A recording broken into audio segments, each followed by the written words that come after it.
राहुल गांधी नेता नहीं है, बीजेपी नेता बना रहा है जानबूझ के राहुल गांधी को। और केजरीवाल जी हमेशा बोलते भी थे, अन्ना जी का भी एक सपना था, चलो मेरा चेला अच्छा काम करेगा। केजरीवाल जी को एक विभाग नहीं रखना था, उन्हें बेईमानी करना था। उन्हें पता है कि बेईमानी करूंगा तो कल को फंसूंगा। मतलब आप ये कहना चाह रहे हैं कि मनीष सिसोदिया को फ्रंट वर्क रख के वो बैक वर्क कर रहे थे? बिल्कुल यही है, मनीष सिसोदिया को फंसाने के लिए ही ये काम किया था, क्योंकि मनीष सिसोदिया जी मुख्यमंत्री के उम्मीदवार बन गए थे, केजरीवाल के प्रतिद्वंदी बन गए थे। किसी तरह मनीष सिसोदिया को नीचे दिखाना था, इसलिए केजरीवाल जी ने उनको फंसा दिया ये शराब घोटाले में। जो राम को लाए हैं हम उनको लाएंगे, भारत में फिर से हम भगवा लहराएंगे। सर आप बताइए कि 2024 में आप किसे देखना चाहते हैं? ऐसा है, मैं राम प्रजापति कवि और गायक हूँ। 2024 में निश्चित ही 110% मोदी जी पुनः वापसी कर रहे हैं, क्योंकि विपक्षी पार्टियों में बिल्कुल भी एकजुटता नहीं है। सब अपने अपने जो उन्होंने पहले भ्रष्टाचार किए ना कई पार्टियों में, उनके अब उनके जो पर्दे खुल रहे हैं है ना, ईडी सीबीआई उनके पीछे पड़ी है, सब उसी से डरे हुए हैं और उनका कोई भी चुनाव पर उनको बिल्कुल भी फोकस नहीं है। खासकर कांग्रेस को देश से उम्मीद थी, लेकिन कांग्रेस भी किसी एक विशेष व्यक्ति को बढ़ाने के चक्कर में अभी माना कि खड़गे जी को अध्यक्ष बना दिया, लेकिन खड़गे जी एक नाम मात्र के हैं। हम जानते हैं कि खड़गे जी के बारे में वो पूरा अपने आप को एक सेवक के नाते रहते हैं।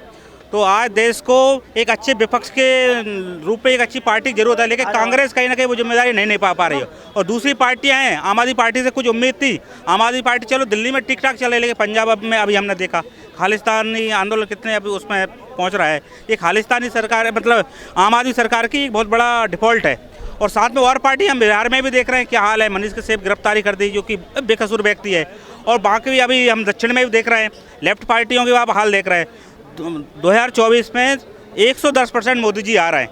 कुछ मैं लाइन बोलूँगा मोदी जी के लिए, क्योंकि उन्होंने इस समय देश को दुनिया की 5वें नंबर की उन्होंने अर्थव्यवस्था बना दी है। साथ में राम मंदिर जो कि 500-600 साल पुराना मुद्दा था, हिंदू भी कहीं ना कहीं लगता था बनेगा या नहीं बनेगा, लेकिन वो सपने को साकार किया है। तो सभी हिंदू समाज में एक बहुत अच्छा जोश है। कुछ कविताओं के माध्यम से मैं वो बात बताना चाहूँगा। जो राम को लाए हैं हम उनको लाएंगे, जो राम को लाए हैं हम उनको लाएंगे, भारत में फिर से हम भगवा लहराएंगे, भारत में फिर से हम भगवा लहराएंगे। अयोध्या भी सजा दी है, काशी भी सजाएंगे, अयोध्या भी सजा दी है, काशी भी सजाएंगे। मेरे राम कृपा कर दो, ऋषि राम कृपा कर दो, मथुरा भी सजाएंगे। जो राम को लाए हैं हम उनको लाएंगे, ऋषि राम कृपा कर दो, मेरे राम कृपा कर दो, भगवा लहराएंगे। जी आप क्या कहना चाहेंगे? 2024 में मोदी जी आएंगे जैसा ये कह रहे हैं, आपको क्या लगता है कौन आएगा? देखिए, मोदी जी आएंगे इसमें तो कोई शक ही नहीं है। कल पश्चिम बंगाल की मुख्यमंत्री ममता बनर्जी ने खुद बोली है कि राहुल गांधी को बीजेपी नेता बना रहा है। राहुल गांधी नेता नहीं है, बीजेपी नेता बना रहा है जानबूझ के राहुल गांधी को। ममता बनर्जी जी का ये बयान है जो कि बीजेपी की विरोधी है। तो बीजेपी नहीं आएगी इसमें कोई शक नहीं है। जहाँ तक आप अभी पूछ रहे थे ईडी और सीबीआई की छापेमारी की बात कर रहे थे, तो मैं तो चाहता हूँ हर नेता पर ईडी और सीबीआई की छापामारी हो।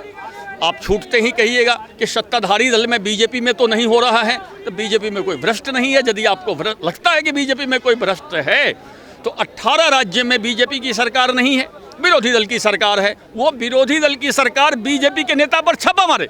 अपने अपने राज्य में तो छापा मार सकता है, लेकिन कोई नहीं मार रहा है। इसका मतलब बीजेपी में कोई भ्रष्टाचारी नहीं है।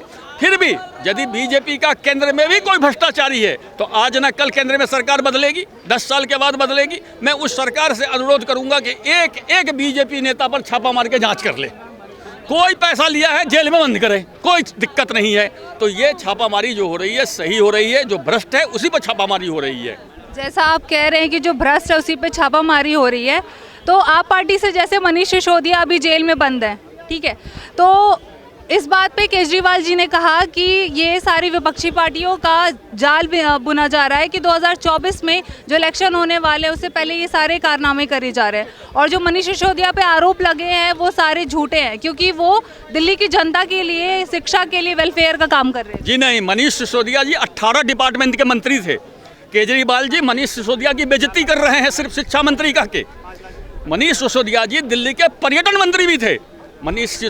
केजरीवाल जी को बताना चाहिए कि पर्यटन में मनीष सिसोदिया ने क्या काम किया है। 18 विभाग था उनको, आबकारी मंत्री थे, शराब मंत्री थे।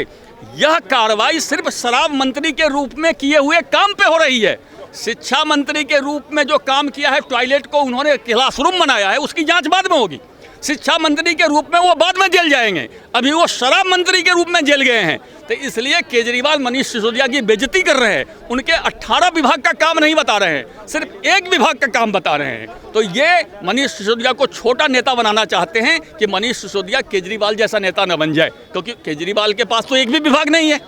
मनीष सिसोदिया के पास 18 विभाग था, तो वो शराब मंत्री के रूप में जो घोटाला किया है उस पर अभी कार्रवाई चल रही है। बाकी मंत्रालय के घोटाले की कार्रवाई भी धीरे धीरे चलेगी। केजरीवाल जी को एक विभाग नहीं रखना था, उन्हें बेईमानी करना था। उन्हें पता है कि बेईमानी करूंगा तो कल को फंसूंगा, और मेरे पास विभाग रहेगा तो मुझे साइन करना पड़ेगा, मुझे भी जेल देना पड़ेगा। इसलिए उन्होंने अपने आदमी को 18 विभाग दे करके रखा था कि भैया तू साइन कर, चोरी कर, और पकड़ा जाएगा तो तू जेल जाएगा, और मैं बोल दूंगा कि परिवार का ध्यान रखूंगा। केजरीवाल जी ने बोल दिया कि मनीष सिसोदिया के परिवार का ध्यान रखूंगा। बेचारा मनीष सिसोदिया जेल में चला गया। मतलब आप ये कहना चाह रहे हैं कि मनीष सिसोदिया को फ्रंट वर्क रख के वो बैक वर्क कर रहे थे? बिल्कुल यही है। मनीष सिसोदिया को फंसाने के लिए ही ये काम किया था, क्योंकि मनीष सिसोदिया जी मुख्यमंत्री के उम्मीदवार बन गए थे, केजरीवाल के प्रतिद्वंदी बन गए थे। किसी तरह मनीष सिसोदिया को नीचे दिखाना था, इसलिए केजरीवाल जी ने उनको फंसा दिया ये शराब घोटाले में। कल ही प्रधानमंत्री ने बहुत अच्छी बात बोली है कि आज से 10 साल पहले ना एक बात पर पूरे मीडिया वाले टीआरपी बढ़ाते थे कि देश में कितने घोटाले हो रहे हैं। कभी 2G घोटाला है ना, कभी कोल घोटाला है, लेकिन आज बोल रहे हैं मोदी जी कि आप कितने लोग जेल जा रहे हैं, कितने भ्रष्टाचारी जेल जा रहे हैं, उनके नाम पर टीआरपी बढ़ाइए। और साथ में आप कांग्रेस के अंदर एक मूवमेंट चलाइए। सभी मीडिया वालों का कर्तव्य है, क्यों आप एक परिवार विशेष को आगे बढ़ा रहे हो। हाँ, कांग्रेस में ऐसे ऐसे नेता आज भी हैं, सचिन पायलट जैसे, ज्योतिरादित्य सिंधिया जैसे, जो कि अब भाजपा में आ गए। कई भी ऐसे जमीनी लेवल के लोग हैं। कांग्रेस कोई विचारधारा गलत नहीं थी, है ना। देश की स्टार्टिंग से लेकर कितने बड़े बड़े इंस्टीट्यूट कांग्रेस के टाइम में डेवलप हुए, लेकिन कांग्रेस का कैसे पतन हुआ है। आज देश को जरूरत है, चलो सत्ता पक्ष तो बहुत अच्छा है, लेकिन विपक्ष कहाँ गया। जिस देश का विपक्ष अच्छा होता है ना, वास्तव में वो देश की तरक्की और दुगनी हो जाती है। आज विपक्ष भी मजबूत हो, ऐसे एक मीडिया का काम है कि लोग थोड़ा सरकार सवाल तो पूछें, लोग जाने। केवल अब सत्ता पक्षी काम कर, विपक्ष तो एकदम शून्य। विपक्ष कहाँ है। मतलब आप ये कहना चाह रहे हैं कि मोदी जी के अगेंस्ट कोई ऐसा फेस नहीं है जो 2024 में आ सके। बिल्कुल, पहले सत्ता पक्ष घोटाले करता था, है ना, सत्ता पक्ष के लोग जेल जाते थे। आज जमाना बदल गया, सत्ता पक्ष से चलो कोई घोटाले की बात नहीं हो रही, है ना। और आज विपक्ष के लोग उसमें जा रहे हैं, जेल जा रहे हैं, चाहे वो पुराने केस हो चाहे नए केस हो। मनीष सिसोदिया को चलो अभी नया ही केस है ना, इन्होंने चलो अन्ना जी आंदोलन के बाद एक नई पार्टी का जन्म हुआ था, लगता था देश में एक ईमानदार पार्टी आई है। और केजरीवाल जी हमेशा बोलते भी थे, अन्ना जी का भी एक सपना था, चलो मेरा चेला अच्छा काम करेगा। और मनीष सिसोदिया तो खुद एक पत्रकार थे, खुद एक NGO चलाते थे, और बहुत बड़ी बड़ी बातें करते थे ना। शिक्षा क्षेत्र में काम की बहुत बड़ी बात, पूरी दुनिया के लेवल पर उन्होंने बात की है।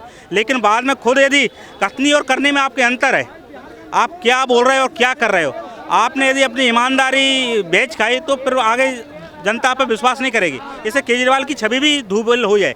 आने वाले चुनावों में जो दिल्ली की जो तीसरी बार मुख्यमंत्री की आशा रख रहे हैं ना, वो भी मुश्किल है। केजरीवाल जी को भी एक अच्छे लोग आगे आए आम आदमी पार्टी में भी, जो धरातल के लोग हैं, ईमानदार लोग हैं, तो वास्तव में आम आदमी पार्टी भी मजबूत है। वो भी एक लोकतंत्र की खूबसूरती है।